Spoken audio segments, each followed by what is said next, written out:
In the last lesson, we learned how to create a new document, a new personalized document, but we just worked on changing size and values.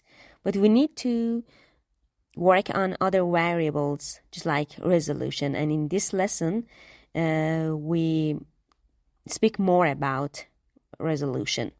Okay, but what is exactly the resolution?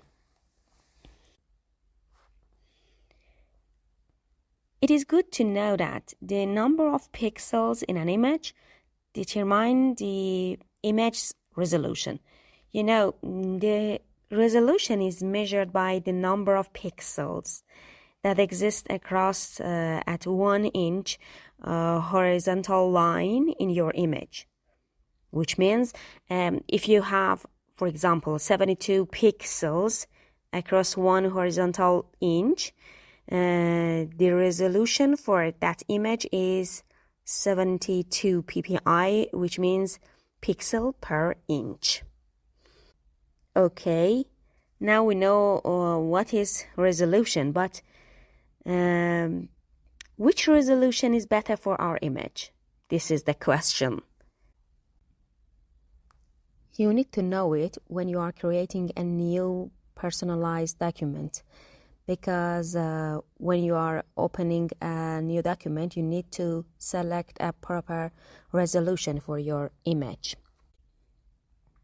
Okay, but what is a proper resolution? It is good to know that higher resolutions are better for printing. The proper resolution for an image that you will print is 300 ppi or pixels per inch. If you are not going to print an image but just use it online or for display on a screen, a lower resolution will be better. So this is so the resolution of the image matches screen resolution or display resolutions. The proper resolution for an on-screen image is 72 ppi or pixel per inch. Okay, now you know what is resolution and you can select a proper resolution for your new document. There are some fundamental and commonly used color modes in Photoshop. They are bitmap, grayscale, RGB, CMYK, and lab color modes.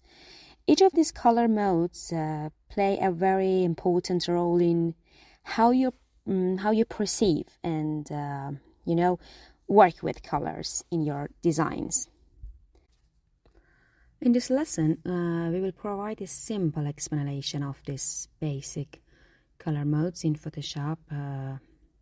Okay, let's start with the first color mode, and it is bitmap. Bitmap refers to a specific mode that just works with black and white images.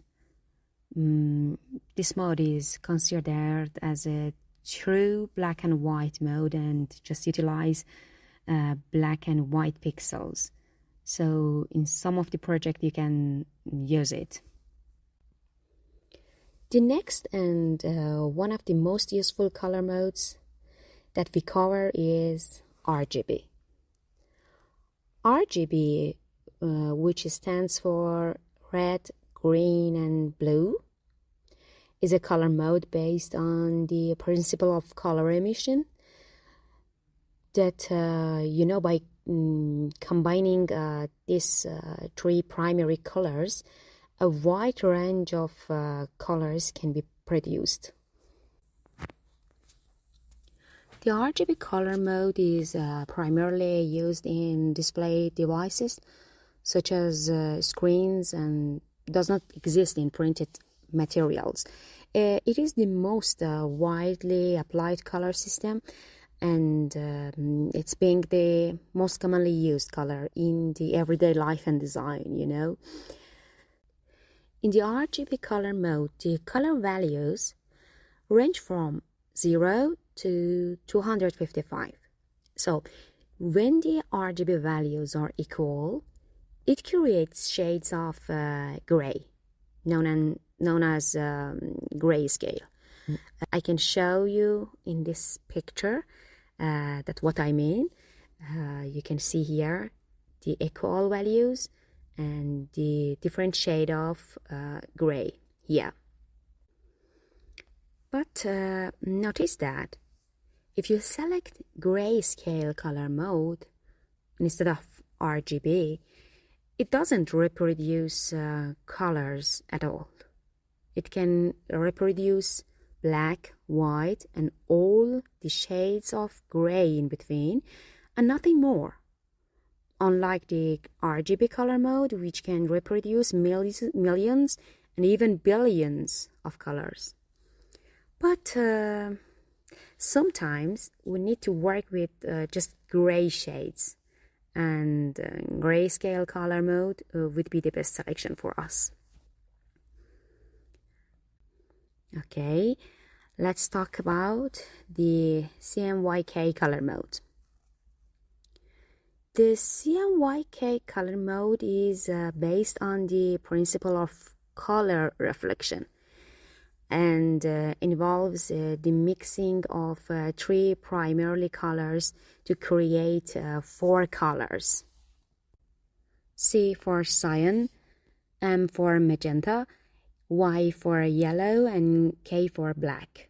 Instead of B, K is selected for black to differentiate it from B for blue in RGB. It was the extra tip. While RGB color is the best color mode when you want to represent your project on a screen, CMYK would be the best color mode when you want to print your material.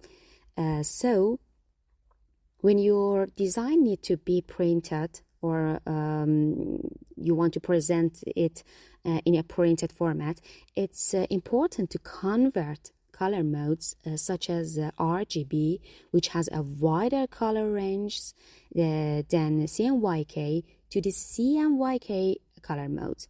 This helps prevent color loss during printing. So, if your design looks vibrant on the computer screen but has significant color differences when you print it, it's actually because of using different color modes.